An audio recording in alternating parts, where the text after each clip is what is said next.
of this brother, and he's still blazing a trail, even to death. So he has an eternal flame. His flame don't burn out. Some of y'all flames burn out.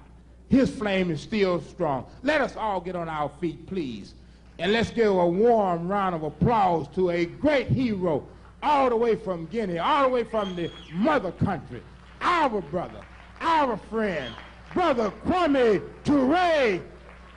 Brother Kwame Ture.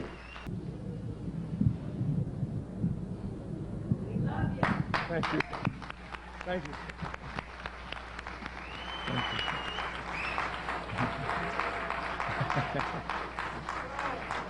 Thank you. We want to thank you for your warm welcome. You must excuse us for sitting, but we have some pain in our legs. And we're trying as much as possible to stay off of it while we're doing some tests with the doctors.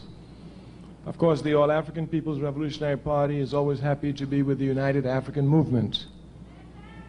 The All-African People's Revolutionary Party is always happy to be the United African Movement. And there are three other members of our Central Committee who are present. Brother Ron Gibbs is here, no? Brother Ron Gibbs is here, yes. Sister Mawina Kuyate, who's also the head of the All-African Women's Revolutionary Union.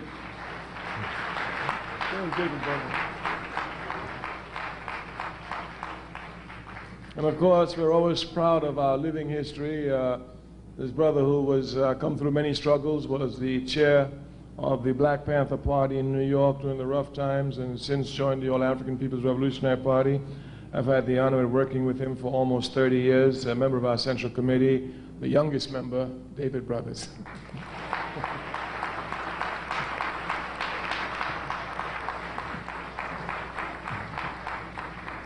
Thank you. Of course, we are always honored to be with United African Movement because the world is divided into many, many different categories, but one of the categories which interests those of us who are concerned with advancing humanity the most is that between the conscious and the unconscious. This division between the conscious and the unconscious must be properly understood. The people instinctively love freedom, and they will instinctively fight for freedom. But you cannot win freedom on instincts. You can only win freedom on reason. Therefore, the unconscious are those who react on instinct. The conscious are those who react on reason. The job of the conscious is to make the unconscious conscious. Let us make a simple example. I think it was in 1992, after one more brutal beatings too many, the African population in Los Angeles, California revolted, rose up in righteous rebellion. This was instinctively revolutionary. Instinctively in the sense that it wasn't planned. Instinctive in the sense that it was this reaction to brutality. And this instinctive revolutionary act was very costly to American capitalism. It even had to bring in the American army. Very costly. But since it was on instinct, it had no reason, nothing to direct it, it would spin itself out. Those who participated in it were largely unconscious. We must come to understand that the overwhelming majority of our people are unconscious. But just because they're unconscious, you shouldn't think they don't want freedom. As a matter of fact, sometimes the unconscious is quicker willing to give their lives in struggle than the conscious. These are simple facts. Would you imagine what it would be like when we are conscious rebellious, when we consciously organize to rebel in Los Angeles with reason? I mean, making supply lines, making sure armaments are there, having hospital aids, having fire brigades, just like they do even in Ireland. Nothing big, just a little planning. Just a little planning. This is what we want to speak to you about this evening. making the unconscious conscious.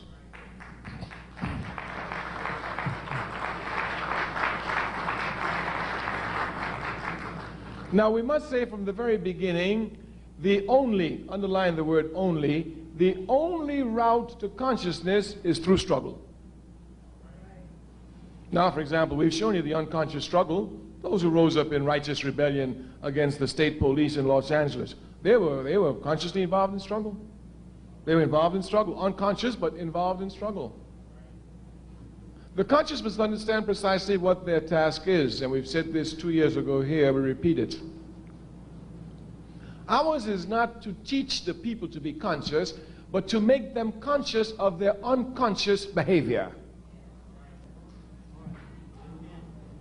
Our task is not to teach the conscious to teach the unconscious to be conscious, but to make them conscious of their unconscious behavior. Because unconsciously, instinctively, they seek freedom. What we must do is make them conscious. Look, you want freedom anyway. Let's be serious. Let's sit down. Let's plan it. Let's wage protracted war, and let's tear down the system and walk on to liberation. It's as simple as that.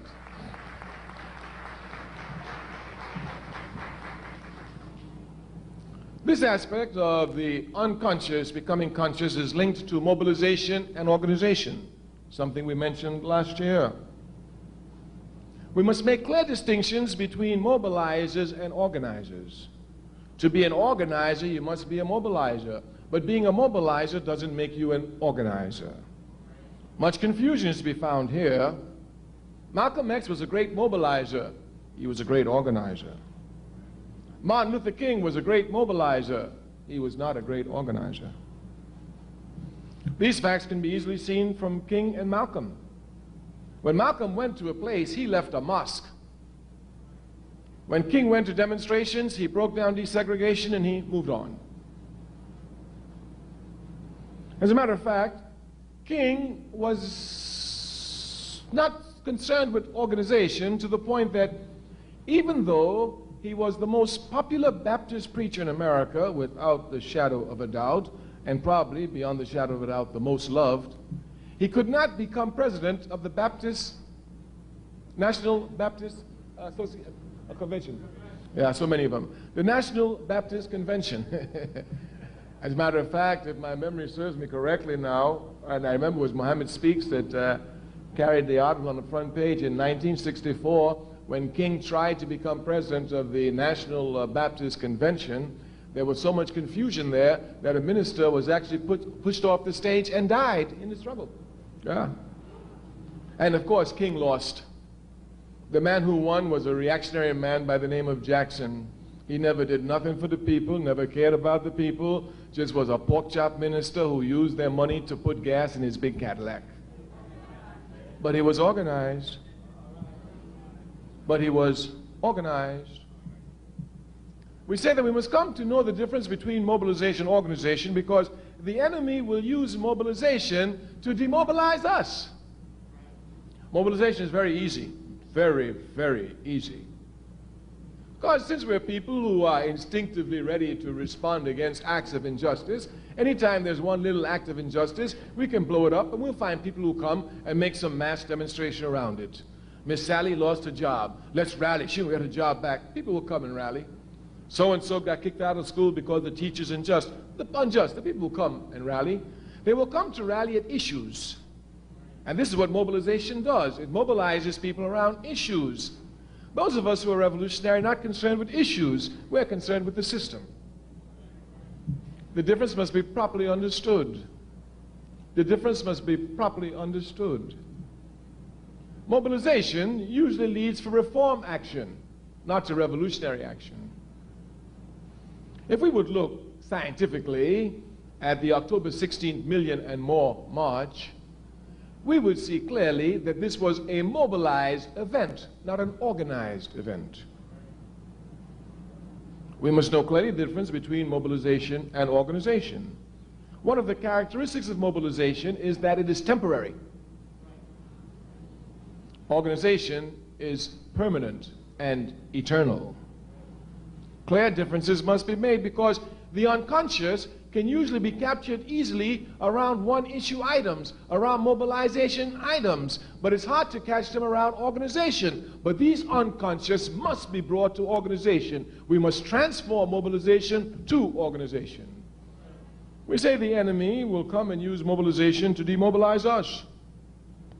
Many brothers and sisters who've been to the Million and More March will say to you, I was there. Well, what are you doing today, my sister? I was there. There weren't too many sisters out there, but you know, with 1 million brothers together, you know where I had to be. I was there. Yes. And then, of course, you find brothers, yeah, I was there. I helped you. What are you doing today, brother? If we're not careful, we allow mobilization to become events. The struggle is never an event. It's a process, a continual, eternal process.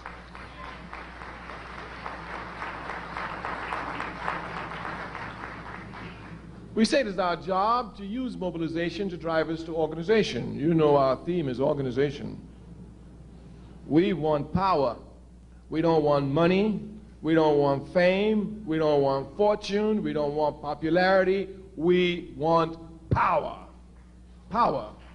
And power comes only from the organized masses. Power comes only from the organized masses. Therefore, since this is what we're concerned with, power, and we as a Pan-Africanist, we have every right to be concerned with it. Africa, after all, is the richest continent on the face of the earth. Properly organized, should be the most powerful continent on the face of the earth. Therefore, our drive towards power is clear. We want power, and we can only have power through the organized masses. Of course, capitalism, a system which in deforming our thinking always seeks to make it appear as if the organized masses is some unattainable goal. Even the other day, when speaking to a sister who's been involved in activities over a period of years, she said, Kwame Ture, so when you say a mass party, what do you mean? I said, I mean a mass party. She said, but the APRP goes everywhere in England, they go in the Caribbean, in the United States, in Africa, and they're always saying about a mass party. What do you mean? I said, every African in the world inside our party. She said, are you going to get that? I said, that's what I'm working for. And if I don't get it, my granddaughter going to get it. But I'm working for it. Her disbelief comes from the fact that capitalism tells us that, well, you can be scientific about everything except human nature. That people are so different, they have such different tastes, such different ta-la-la-la, that you can't bring them together under the same roof. This is a lie. We will never tire of saying it. Capitalism does not lie some of the time. It lies all of the time. When it tells the truth, it's a result of a double lie. It's a logical fact. It's a logical fact. So capitalism has this belief that you can't organize all the people around the same thing. That's not true. You can organize all the people around one thing, truth.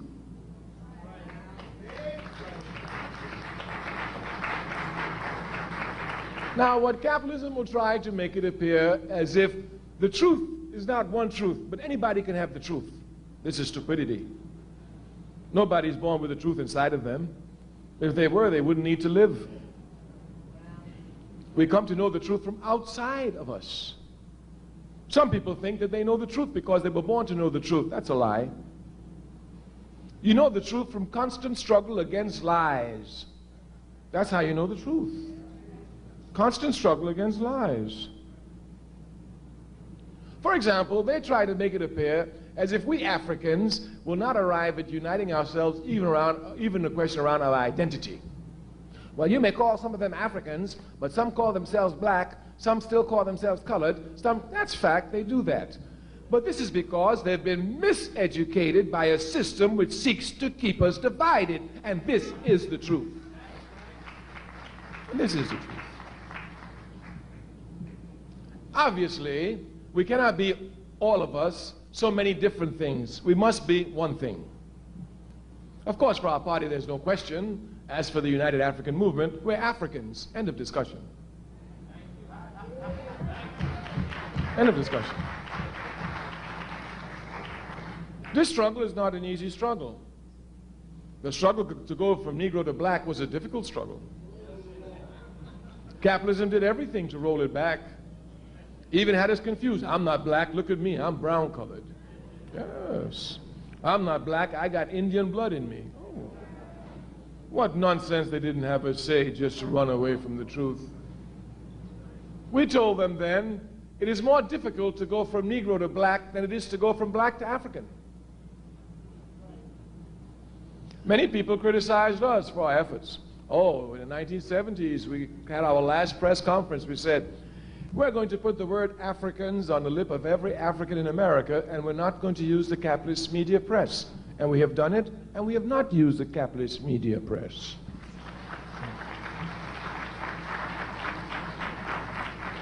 As a matter of fact, the capitalist media press, in trying to stop us from going to Africans in America, tried to throw out African Americans. They did it. We saw the whole scene. It's our job. We followed it carefully. Of course, they want to say African Americans. Of course, that keeps us exactly where we are. If you're African American, you're not the same like an African Kenyan. And certainly not the same like an African Brazilian.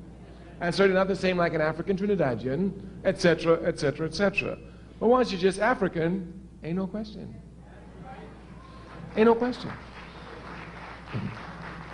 You African, yeah, where you were born? Trinidad. You African, yeah, where were you born? Uganda. You African, yeah, where were you born? Egypt. You African, yeah, all Africans. Once you have proper identity, one of your biggest problems is solved.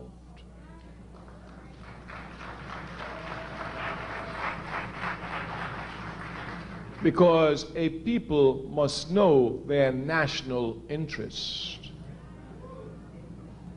A people must have a clear understanding of their national interest. The job of American imperialism is to let us think that our national interest is within the confines of American imperialism. That's why Black American, African American, anything but make sure they hold on to America. When the conscious comes to understand that they're Africans born in America, Africans living in America, their whole outlook changes completely. America no longer becomes their world. Of course, this is a difficult task because America convinced everyone that she is the world. I'm sometimes amazed when I come in this country and hear them say world news. Here they come. World news. Today, President Clinton said, world news. Today, Newt Gingrich said, world news. Dole, who's running for president, can. It's like, you know, it's like their World Football Association. No, nobody played but them. Yeah.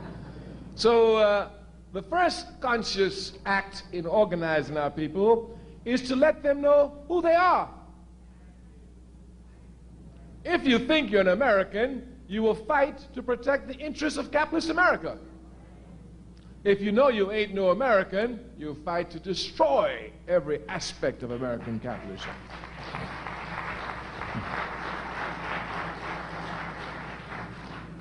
Our people have been unconsciously moving towards Africa.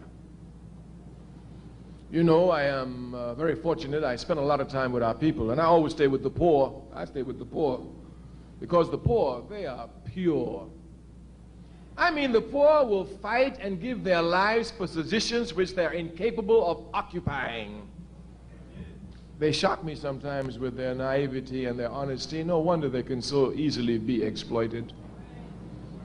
I remember once sitting in Ghana at the house of Akbar Mohammed, who's the international representative of the Nation of Islam.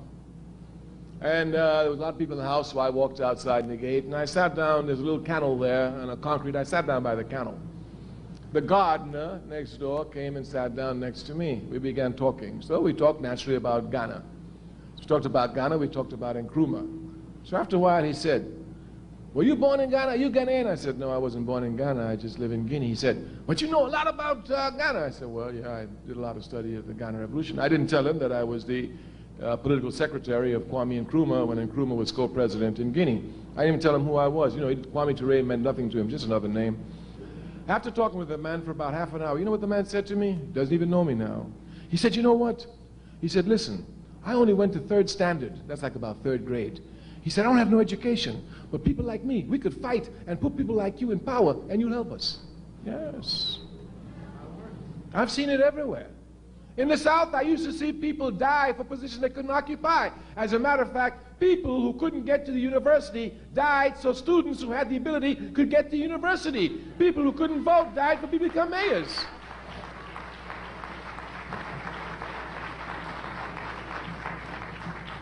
It is these pure poor that we must be concerned with.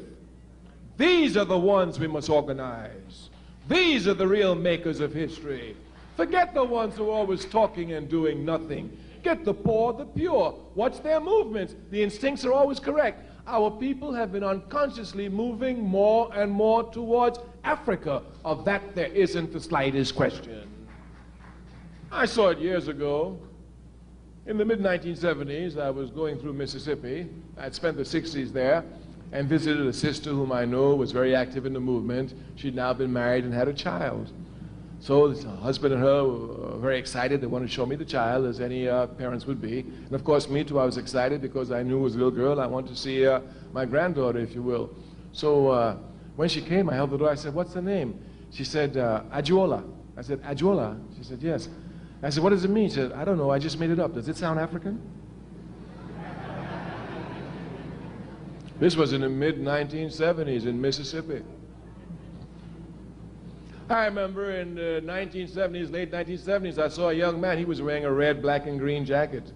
I stopped the man, a young boy. I said, young blood, what's this red, black, and green? He said, those are our colors. I said, what you mean, our colors?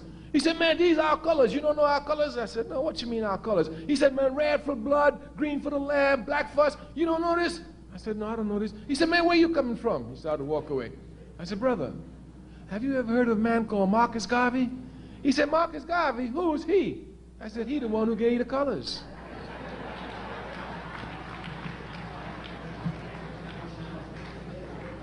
The unconscious are moving towards Africa. It is the job of the conscious to make them conscious of their unconscious actions. Since our people are moving towards Africa, it behooves us clearly to come seriously and to organize properly this movement and putting Africa as its primary. This is the job of the conscious. But the conscious gets their sustenance from the unconscious. I am certain that most of the brothers and sisters attending the Million and More March were unconscious. Unconscious in the sense that they do not consciously try to develop themselves in a systematically basis, on a day-to-day basis, to make a contribution to the people. But the milieu which that unconscious mass created now makes it possible for the conscious mass to make this unconscious mass quickly conscious.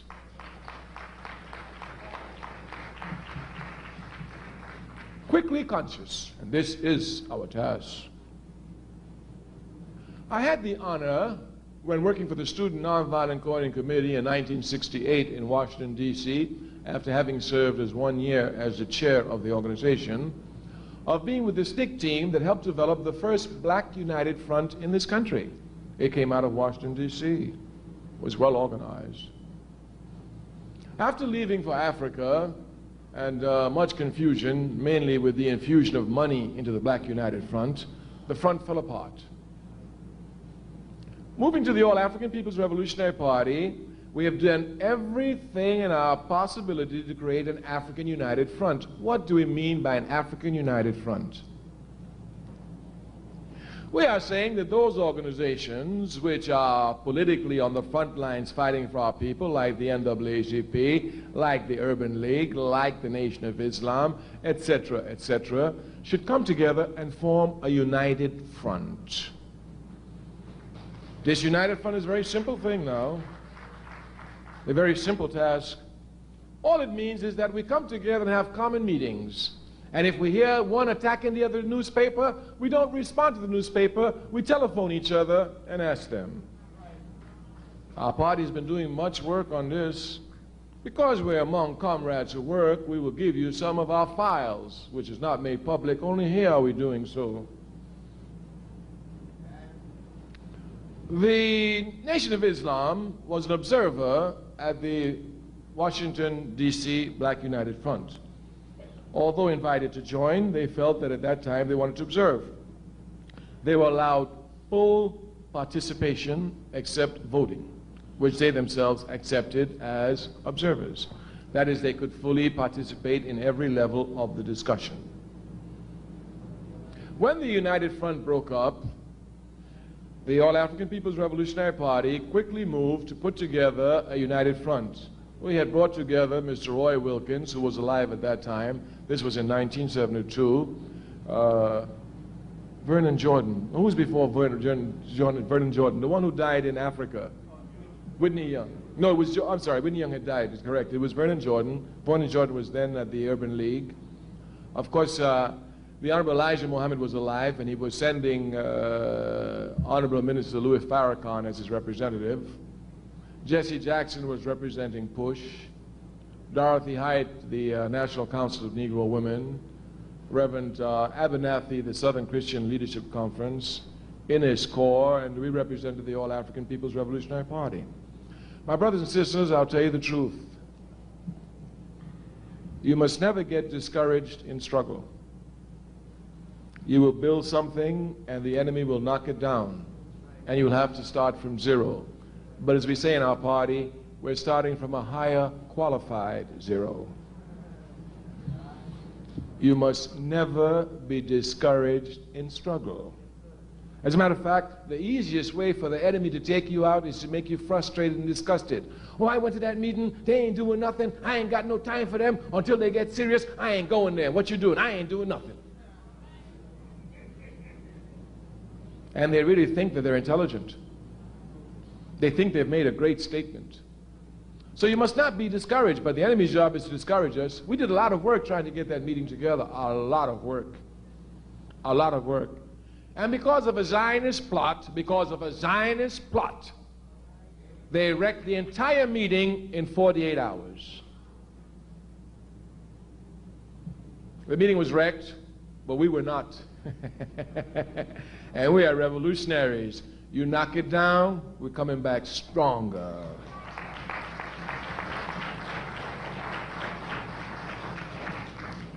We accepted defeat, we licked our wounds, we pursued our battle.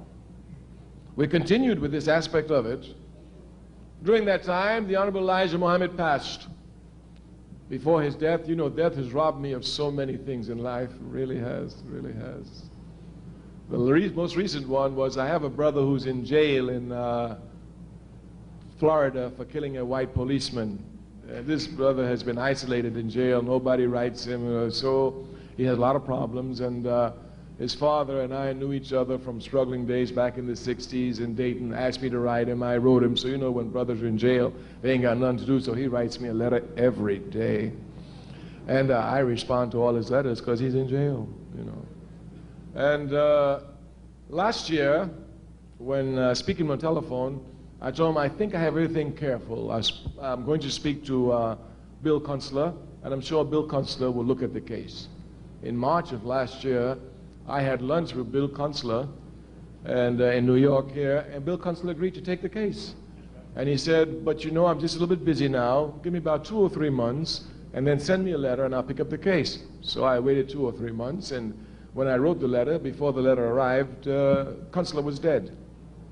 So death has robbed me of many political victories in life and created more work for me, but I'm a revolutionary.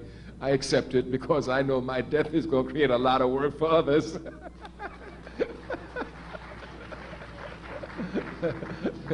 So it's robbed me of a lot. The Honorable Elijah Muhammad's death robbed the All-African People's Revolutionary Party of a golden chance to create the United Front.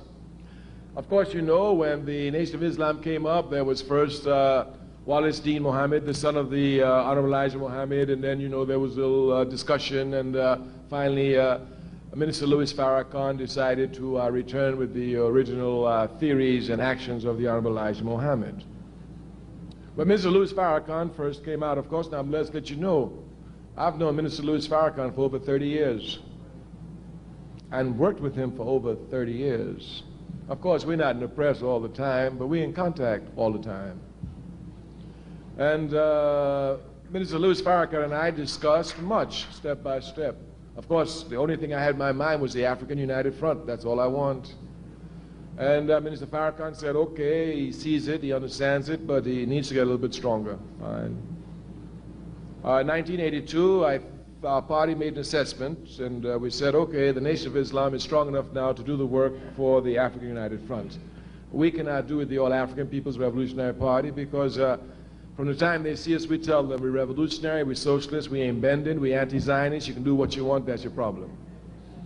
You understand? So we don't bend, but the Honorable Minister Louis Farrakhan, he's charming and, you know, he's sentimental. Minister can quote Bibles, so he can sit down with preachers and all these others, etc. So after observing his movements, the All-African People's Revolutionary Party mandated me to go and visit Minister Louis Farrakhan and to give him the files of the African United Front and tell him that it was his responsibility to call the front.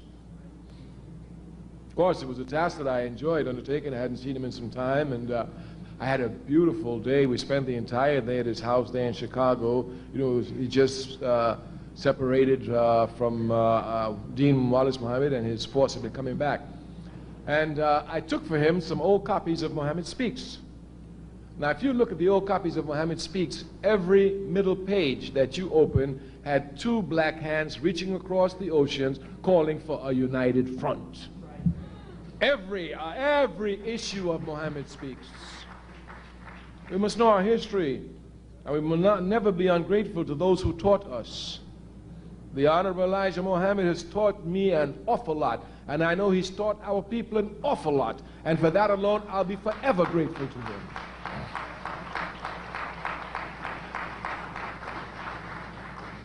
Minister Farrakhan agreed to take the program. He had no choice. I told him, this is your program.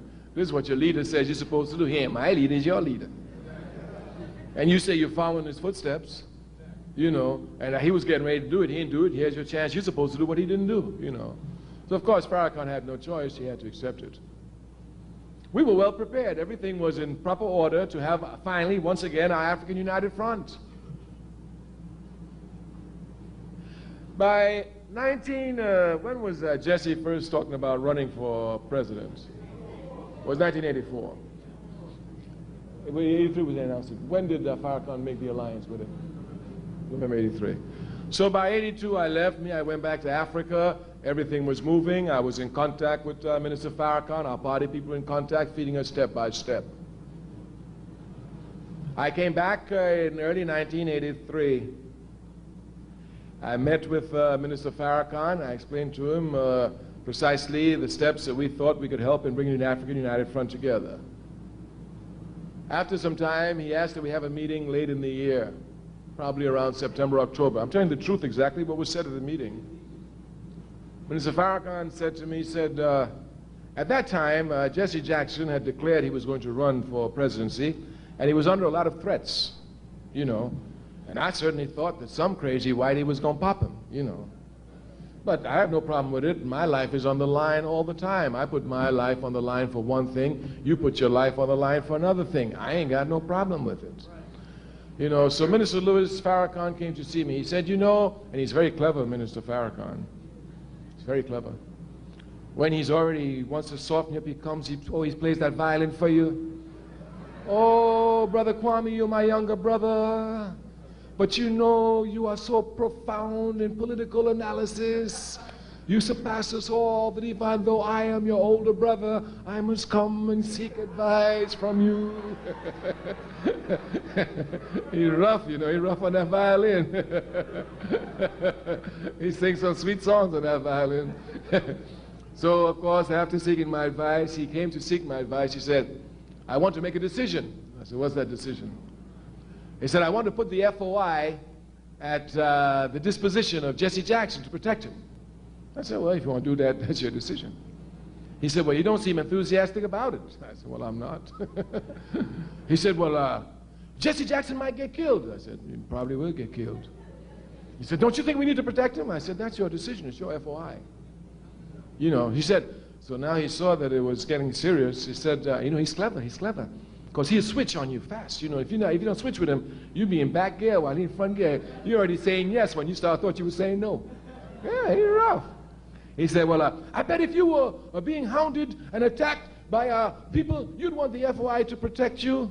I reminded him very slowly and very carefully. Minister Farrakhan, when I was elected chair of the Student Nonviolent Coordinating Committee, the first public meeting I had as chair was a meeting with the Honorable Elijah Muhammad in his house in Chicago, where I spent 15 hours. In fact, it was here that I met Muhammad Ali for the first time. This is way back. This is before, well, you old people, so I would say before you were born. We were talking about 1966 here, easily. 30 years ago, yeah. At the end of the meeting, of course, you know I'm a young man. I'm 26 years old at this time, you know, 26. I've heard the Honorable Elijah Muhammad all my life. What am I going to say to this man? This man used to raise me up, you understand? This man taught me things, gave me courage. I said, he's saying that on the radio? Is he crazy? Yeah, he's a white devil. That's what I said. There ain't nothing but white devils. That's what they, yeah. Yes. He'd tell the truth right out there. He wouldn't bite his tongue for nothing.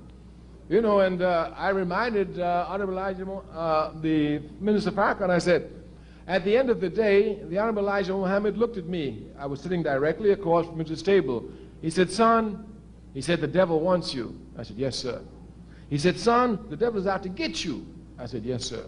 He said, son, you must be careful. I said, yes, sir, I'll be very careful all my life. I've been working in a mine pit among the enemy, and I'm older now. I have more experience. So he said, they're mean, you know. I said, yes, sir, I know they're mean. He said, they're going to get you. I said, yes, sir. He said, so, son, I'm going to put the FBI at your the FOI at your disposition. Everywhere you go, I'm going to send out an order that the FOI must protect you. Now, you know, this was really too much for me, you know. So I said, well, sir, thank you, you know, but, you know, the FOI is so busy. I'm so busy. I'm running here and there. This will be such a task for them. Really, I thank you, sir. I really appreciate it, sir. And I know I go through all this humble pie about thank you, but I don't need it. You know what he said? He said, son, I wasn't asking you. That's just what he told me. And if you go and look at pictures in the past, you'll see everywhere I go, the FOI was there protecting me from the 60s. You will look and you will see that. So I reminded this to Minister Louis Farrakhan. I reminded him of it. And I said, Minister Farrakhan, the FOI will protect me, but I promise you they will never protect me because I want to be President of the United States of America. They might protect me because I want to rip up America, but never because I want to be President of America.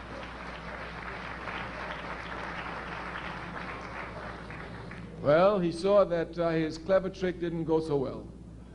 So he backed up again. He said, well, what do you think about the alliance? I said, it's a great mistake.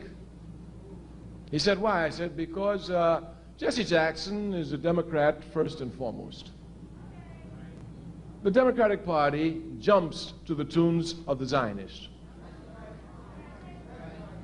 While the Student Nonviolent Coordinating Committee was a confrontational organization and confronted Zionism outright, the first place I read about the Palestinian struggle in this country was in the Mohammed Speaks newspaper. The Honorable Elijah Muhammad taught me about Palestine when no left-wing paper in this country did. And they talk about nationalism is chauvinism. Look at that. I saw pictures of Malcolm X shaking the hands of PLO representatives when the PLO was first organized in 1964 in Mohammed Speaks. In Mohammed Speaks.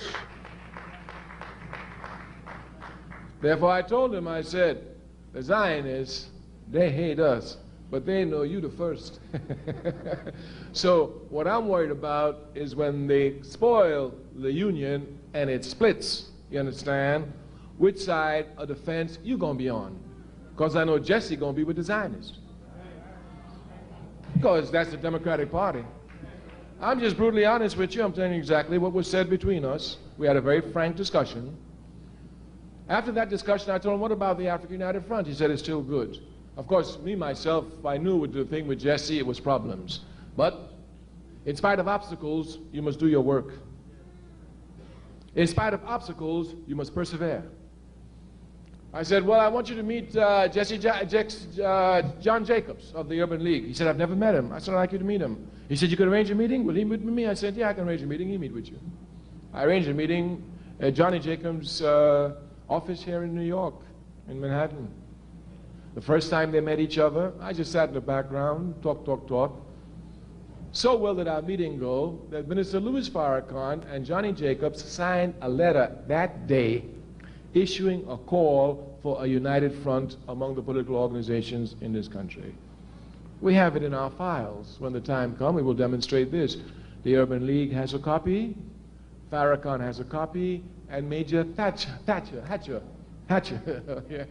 Hatcher from Gary has a copy, because at that time he was head of the mayors, and we were working with him, of course.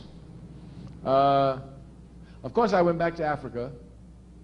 It didn't take me long before I heard all this nonsense about gutter religion, Judaism, gutter, or dirty religion, or whatever, and Jesse having to split from Farrakhan, and you know what happened. Of course, I knew what happened. But when we were with Jacobs, Minister Farrakhan, and myself, one of the things we agreed upon was that we must have the phone numbers of each other. They didn't even have each other's phone numbers. And we must have the house phone numbers.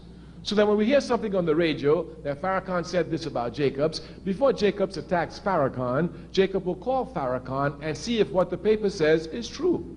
We agreed to this. We did agree to this. Of course, this was not written in a letter. This was a verbal commitment. But we're brothers. We can't lie. And I'm a revolutionary. I can't lie to you. Of course, when Jesse Jackson made his split and the Zionists, once again, with a nice plot, did everything, Johnny Jacobs, without calling Minister Farrakhan to see if in fact he made the statement, what was the content in which the statement was made, wrote public articles condemning Minister Louis Farrakhan. Once again, Zionism had come to block and destroy the unity of the African community. We are not stopping. And the Million and More March puts us properly in a position to create a united front in this country of the political organizations, given some semblance of unity and creating some atmosphere of unity where we can come to organize our people.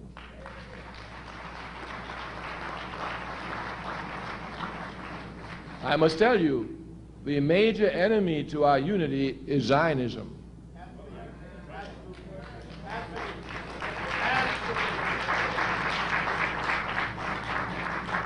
I tell you this as a result of over 30 years of constant struggle to organize and unify our people. I know them every step of the way. They are the slimiest slime that imperialism has ever produced.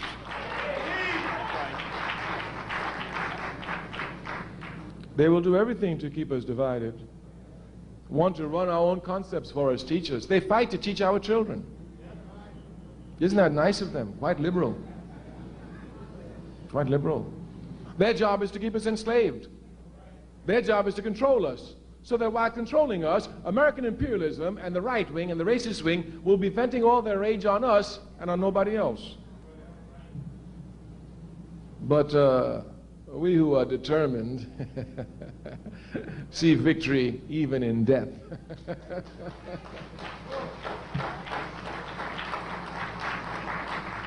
We're going to have a united front.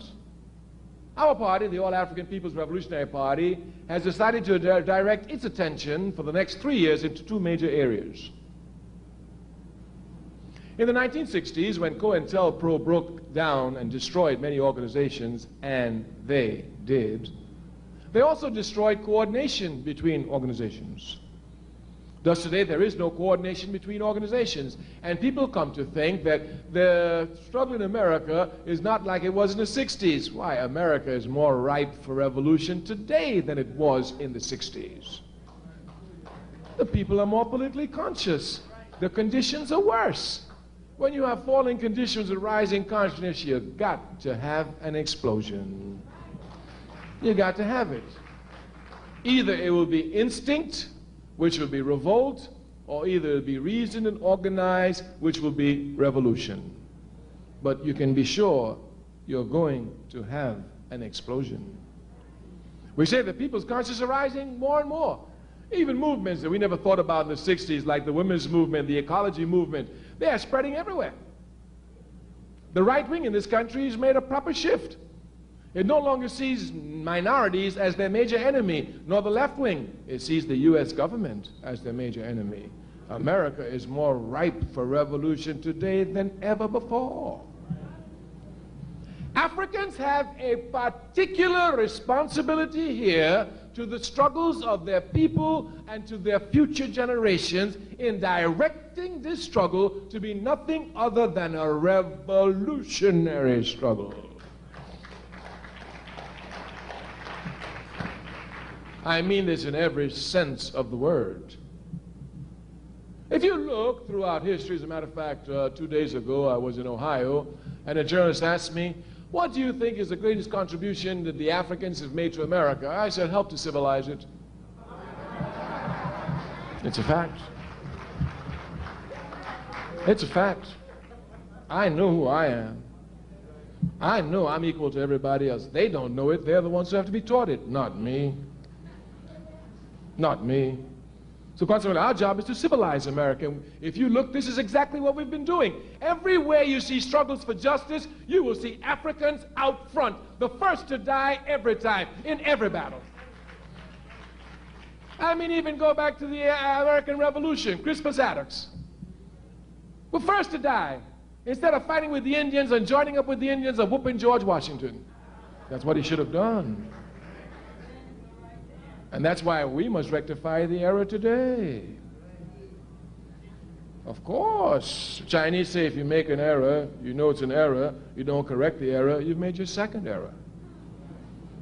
We have to correct that error. We're always on the front lines. Look at the history of the labor movements. Africans everywhere on the front lines. Look at the peace movement. They try to make it look like a white movement, but I know it was the Student Nonviolent Coordinating Committee that gave the slogan, hell no, we won't go, and broke the draft in this country. And I know it was Martin Luther King who was the center of the peace movement in the anti-Vietnam War in this country. Once again, Africans up front in the fight for justice. Anywhere you look, you will see us up front. We're unconsciously up front. It is time for us to become consciously up front. This then is the task that we come to put before you, your responsibility. Every time we come here, we tell you this is our problem, this is our responsibility here. The capitalist system has but one job through its media: make the Africans irresponsible, make them frivolous, make them hate themselves, make them have low esteem of themselves. Just in one word, keep them demobilized and ineffective and tools for us when we need to exploit them and to turn them against their own people. This is their plan. We have to counteract this. We have to counteract this. And the television does it 24 hours a day, non-stop. We who say we are conscious cannot speak of being tired. As a matter of fact, even as a young boy, I remember sometimes seeing my father. You know, it's true, they don't make men the way they used to make them, because I'll never be the man he was. I'll never do what he did. I can't even try. But I would see my father come in very, very tired from working, and I say to him, why don't you rest? He says, when I die, I will have enough time to rest. So from him, I've learned that I'm going to work myself to death for my people. Yeah, because I can't rest now. I'm going to work myself to death for my people. I know if I can't rest now, I know I'm going to rest. And I'm not like Martin Luther King. He sang free at last. I'm going to sing, I'm so glad I laid this burden down. But until I lay it down, I ain't going to make one squeak about it. I'm going to carry it with my head up, just like my grandmother carried her head up on plantations. Your job as the conscious is to make our unconscious conscious of their unconscious movements. This can only be done in organization. This can only be done in organization. We repeat it over and over again. Every time you see an intelligent man, intelligent woman, they don't attack the enemy unless they have some force behind them. I sometimes look at our brothers who go to jail. By themselves, they think they're going to go to jail and take on the enemy. Me, I've been to jail many, many times in my life, all over the world. And every time I've been to jail, all I do is get one message out to one member, any member of my organization, and my task is finished. My job is finished. My organization knows I'm in jail. Either I get out, they fight to get me out, they can't get me out, I'm organizing in jail. But I ain't got to worry about no courts, no judges, no lawyers. The organization gonna do that. That's why you need organization. The police arrest me tonight. By the morning, I'm walking out of jail, and the police gonna be in trouble. Yeah, because they're gonna find, look here, why don't you show you a little tactic? When America bombed Libya in 1986, a member of our Central Committee, then by the name of Bob Brown, we sent him quickly to Libya to see what was happening. He got an American passport. Now, if you got an American passport, you got the right to enter any European country and stay there for 3 months without a visa. You understand that? Now, these little Swiss people, because we had pictures of Gaddafi we wanted to show, we wanted to make sure we're in harmony with the work they were doing. So he had Gaddafi's pictures in his briefcase. They stopped him, deported him, sent him back to France without even giving him a chance to make a telephone call. Could you imagine how crazy we were? We didn't know where the brother was. You understand? When he explained to us what happened, we had to teach the Swiss a lesson. So he gets a little lesson, no big problem. They arrested him on a Wednesday, on a Tuesday evening, deported him, all that, and Wednesday we got the news. Wednesday evening we made a plan. On Thursday morning we want everyone in the party to call comrades and allies and every friend they know and have them call the Swiss embassy non-stop. Ask them one question: why did you arrest Bob Brown? That's all. The Swiss embassy did no work that Thursday. None whatsoever at all. And the act is a legal act. Quite legal. We did it Thursday and Friday. And then on Saturday we sent them a telegram. Anytime you see an African anywhere in the world coming to Switzerland and he has legal papers, don't mess with him. He might be Bob Brown, who represents Africans who've had clashes with American capitalism in over 267 cities. We're sure the Swiss don't want any of this action. Very simple. But he's got an organization. He didn't have to make one phone call. And when anybody else goes through Switzerland, they don't mess with us at all. And we told him, this is just the first level. You mess with us again, we take it to a higher level. And you mess with us again, we take it to a higher level. And we can do it because we got organization. The conscious no organization. Malcolm X was a conscious brother. Before, when he was an unconscious brother, he wasn't a member of any organization. He didn't care about no organization. But Malcolm X was ready to throw a brick against the police, just like any conscious brother. He was unconscious. When Malcolm became conscious, he became a member of the Nation of Islam. And when Malcolm left the Nation of Islam, Malcolm, knowing the necessity of organizations, created 2 organizations: the Muslim Mosque Incorporated and the Organization of African American Unity. Malcolm X knew the necessity of organization. Our people have only one stage left in their struggle, and that is mass organization. It's the only stage left. We, of course, you know, you learn in many, many different ways. And one of the slowest ways of learning is one known as method of elimination. Method of elimination means you tried that, it didn't work. You tried that, it didn't work. You tried that, it didn't work. While it's the slowest way of learning, it's the surest. And we have tried everything except mass organization.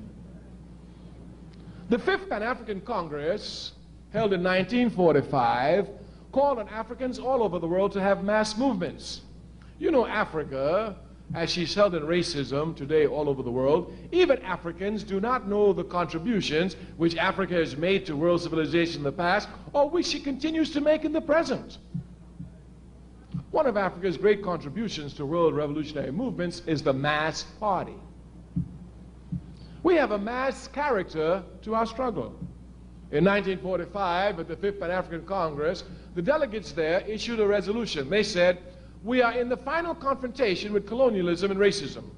We call for mass parties to be set up in Africa, throughout the Caribbean, and mass movement in England and in the United States. Do you know that now this meeting was held in 1945. By 1952, Supreme Court decision was ready, and by 1956, Martin Luther King had hit Montgomery with a mass movement. If you look throughout Africa, the length and breadth of Africa, the independence struggle was nothing less than a mass struggle. In the Caribbean, mass struggle. In Britain, when we rise up there, mass struggle. And in America, unconscious as we are, at least we know we only rise up when the masses are instinctively ready. Mass struggle everywhere. Therefore, we already have the character of mass struggle. Our task is to take this character and make it permanent into mass organization. We are going to organize the masses of our people. I want you to know that. I want you to know that in spite of yourself, you're going to organize the masses of your people. Because your culture is so strong that in spite of you, it will defeat American imperialist culture. I'll give you one simple example. Imperialism, seeing this mass character of the African movement in the 1960s, had to do everything possible in the 1970s to go quickly to an individualism. Me thing, my thing, I, me, my, individual. They made a whole lot of propaganda about it. And of course, they had to have the art reflect this. Therefore, they were serious. They didn't play. They broke up the Beatles, they broke up the Supremes, they broke up the Jackson 5s, they broke up everybody. There could be 3 Jacksons, but there couldn't be 3 Jackson brothers. They had to be each of them their own superstar, individual by themselves.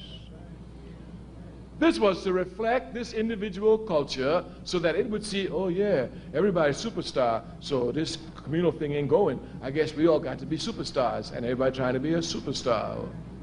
They don't play now. They don't play. But African culture, dig this, has already broken down this individual garbage, even though the artists who were doing it were unconscious of it. Certainly, while rap has given us a lot of conscious artists, it has produced a lot of rubbish, too. This is a fact. This is a fact. And even they who had this rubbish, while they were showing rubbish, they were showing communal activity. They were showing communal groups. It was no longer the one, and they were showing once again Africa, call and response. Call and response. That's which they tried to destroy in our culture. So there's victory for us now.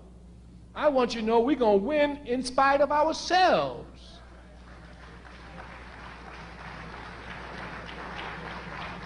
We are going to organize in spite of ourselves. The Honorable Marcus Garvey said, organize your people. Organize your people. Organize your people. Organize your people. If you don't organize them, conditions will organize them. And the conditions are here. We must be one step ahead of it. We come again to speak of organization. That's the only task we have before us. Our party's going to heighten its task for United Fronts, but we ask you, the United African Movement, to heighten your task. We must take lessons here from people. Martin Luther King was a great man, taught me a lot. But one of the greatest things Martin Luther King taught me was humility and using the nonviolent spirit within the African community. Martin Luther King was a living example of this. He was attacked by the Honorable Elijah Muhammad.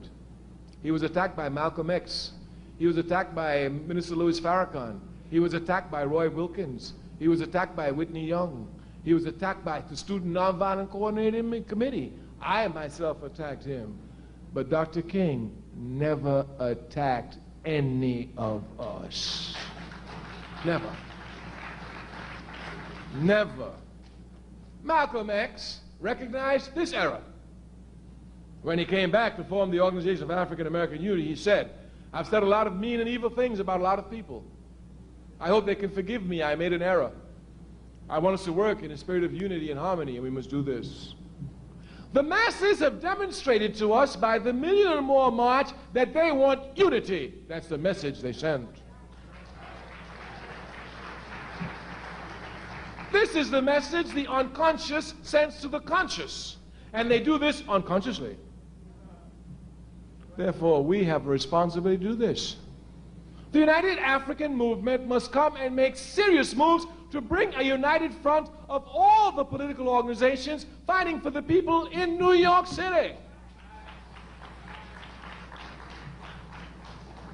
All that is stopping us from undertaking this task is will and determination. The task is not an easy task, but we're revolutionaries. We don't look for easy struggle. I mean, who looks for an easy struggle? Somebody who don't want to struggle. Somebody who don't want to struggle, look for eager struggle. You want to struggle, give me the most difficult. Yeah, that's what we did in SNCC. Y'all want to struggle? Yeah. Well, take Georgia, Mississippi, that's the worst one. We want struggle, that's where we're going. We want struggle. We want the most difficult struggle. The United African Movement has a responsibility to do this. It has conscious elements. It has a constant base, a secured base, independent base. There's no reason why it should not be the leader in calling for this, going to meetings, preaching, and begging people to come to unify with each other. The All-African People's Revolutionary Party will never tire in this task. We've already drawn up our plans for our next attack for the United Front. Meetings are already being scheduled for me with different people whom we have to see, who we feel can play key postures in bringing about this united front. But the conscious must learn one thing. Sometimes the conscious have on their own to try and decide what is the movement of the unconscious, what are their aspirations. But when the unconscious speak and tell you, it is your responsibility to implement it. When the unconscious tell us, with 1 million or more people, that they want unity, then the conscious has a responsibility to implement unity. If they do not, they should be charged with negligence and should be shot in the morning for betraying their people.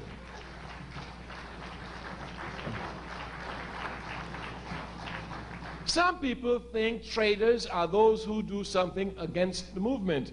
You can betray the movement by not doing something for the movement. This must be properly understood. Of course, you know we say it all the time because it's the truth. We in the African Revolution are so weak. I mean, we really are weak. We are the only revolution, the only movement that allow traitors to strut in our communities with impunity.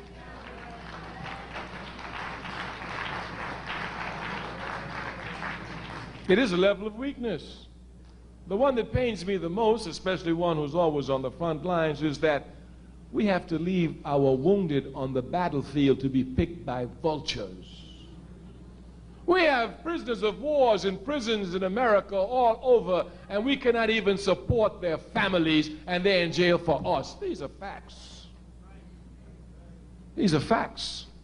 If we care about building a movement, we come to address the movement seriously. Seriously. The other day I had to write Brother Sudiata Okoli a letter. I was ashamed.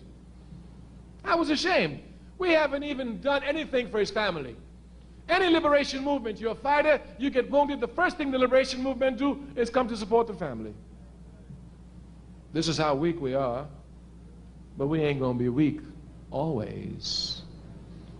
And the faster we work to get strength, the quicker we will arrive at strength. I say sometimes we have to try and figure out what the unconscious wants, but once the unconscious tells you, then you have a responsibility to do it, and if you don't do it, you've betrayed the movement. All that the 1 million and more march has told me is that they want unity. Hitler said, tell the truth, tell a lie 1 million times, and the people will come to think it's the truth. Revolutionaries say, tell the truth a couple of times, you will smash 1 million lies. And that's exactly what the 1 million and more march did. That's exactly what it did. If you would look at the lies of the capitalist media, you would think all we're concerned about is drug addicts, shooting each other, crime, raping each other, ripping off each other, ain't concerned about each other, insecurity. October 16th, one day put all those lies in the garbage can forever. Do not think that capitalism takes defeat laying down. They're going to climb back out the garbage can. They're going to wash themselves off, give themselves another scent and odor, and infiltrate in another area of the movement. Do not think that capitalism, when they saw the Million and More march, just sat down like the rest of them and said, oh, it was a nice march. They said, this is serious out here. They said, we cannot play with this. That's precisely what they said. And on October 15th, they started heightening up their organization. What have we done? We must heighten our organizations. It is only in unity that we will defeat the enemy, and the enemy will be defeated, therefore we will be unified. Kwame Ture precisely said, unity presupposes organization. You know, many brothers and sisters think they're in unity with the people and they don't belong to no organization at all. All the time. Oh, what organization you belong to? I don't belong to no organization, but I'm in unity with the brothers and sisters. Unity presupposes organization. If you're not an organization, you're not united with your brothers and sisters. If anything happens to me tonight, I call a brother or sister in my party in New York. You understand? If things get rough, we call each other. We decide what spot we're going to get together and go down together at least.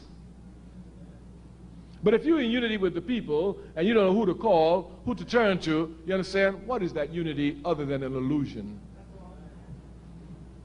Brothers and sisters, we're about to conclude. Our task again is to drive you to organization.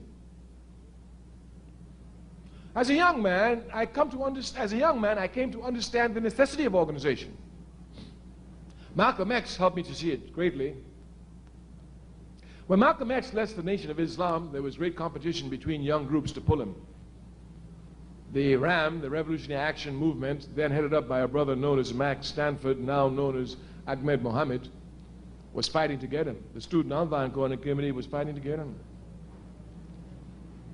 But Malcolm was assassinated when he was in between organizations, building organizations. I saw that quickly. I said, oh, so they killed him before he got his organizations off the ground. If Malcolm had gotten his organizations off the ground, they couldn't touch him that easily, because Malcolm was not a mobilizer, he was an organizer. And so is life, that even when they assassinated Malcolm, who was the organizer, because he didn't have organizations in place, and there were so many contradictions in our community that a unified response was not possible, when King the Mobilizer was killed, the unified response was possible. History plays itself out, even if the leaders play themselves out. History will not be denied. I say we will be organized. History cannot be denied. You can either be part of the historical process, come to take the serious task of organizing your people on a day-to-day basis, or you can come to the slave every Wednesday night, clap, feel good, jump up, say you were there, and go back and wait till next Tuesday night. It's Tuesday night next week, isn't it? Yes. Yes. Yeah. We must become examples for our people. When they see us organizing, they get organized. Our people are looking for direction. Our people are looking for direction, and the conscious must provide that direction. And the direction the conscious must provide is to make the unconscious conscious of their unconscious behavior.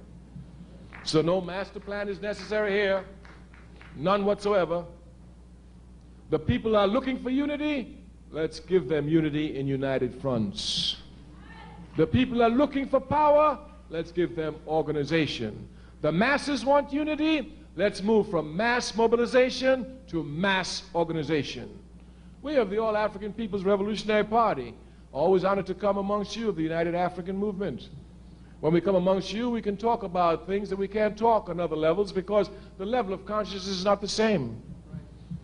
When we go to others, we spend our time talking about organization, but on the level we do with you. You are fighters. You are activists. But you must come to mold your struggle together. Every time I come here at Wednesday night, I see so many people. I am sure the United African Front has at least some membership of over 1,000, not so? And I'm sure among that 1,000, you count at least on 20 who are serious. At least. At least. At least that 20 must come together and begin to move towards organization. We want to tell you, unless our people are organized, we are wasting time. Unless our energies are directed towards organizations, we are going in circles. We must come to organize our people. The All-African People's Revolutionary Party has taken this task upon its shoulder since its inception in 1969 and will not turn it loose for generations.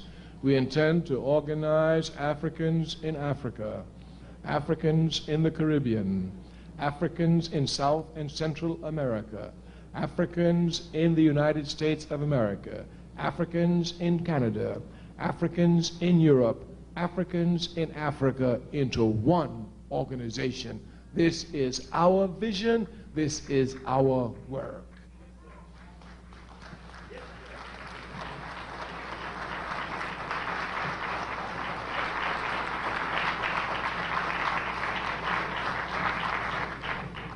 If you think we're crazy, just go for New York. If you think we're out of reach, just go for New York. We're not asking much for you. The United Action Movement should be seen as the movement preaching unity among all the others who refuse to get unity. That's how you'll attract the masses. We're pushing the United African Movement out front. You can speak to your leader. Every time I come here, tell him, he will tell you, Brother Kwame speaks about a lot of things, but the one thing he impresses upon us all the time is African United Front in New York among the organizations. We must learn to live with them. These are just facts. Whether we like the PLC or we do not like the PLC, they're a force, a factor. We must deal with them. Whether we like the United African Movement or not, they're a force, they're a factor. We must deal with them. Whether we like the Nation of Islam or not, they're a force, they're a factor. We must deal with them. These are just facts. We must deal with material reality. Brothers and sisters, we give you this task this evening. The All-African People's Revolutionary Party is very weak in New York. New York is a rough area for us. We know the New York police killed Malcolm X. So we know what pigs they are. And we know that if you think you talk about COINTELPRO, if you don't know the local police got a COINTELPRO program, you don't know nothing about COINTELPRO. So the New York police and its COINTELPRO is doing everything to stop our party, but you can't stop revolution. You can kill every revolutionary out there, but you can't stop revolution. This is crystal clear. They killed Zapata over 60 years ago, but the Chipapas are fighting seriously in Mexico today with guns. We want to give the task to the United African Movement. We want you to set a tone in New York. We want you to be known as the movement in New York that is preaching unity among the African organizations. We want you to be known as the movement in New York that is doing everything to give symbols of unity to a people who are begging for it. Our party is not strong enough. Were we strong enough, we would undertake this task ourselves. And every time I've met with your leader, this is exactly what our party has told him. My brother, we're not strong enough in New York to do this task. Were we strong enough in New York, we would carry out the task. But you are strong enough. You're directed to New York. It's your base. You can do this task. We want you to do this task. You must do this task for your people. Because once New York has a united front, the rest of the country will follow just like day after night.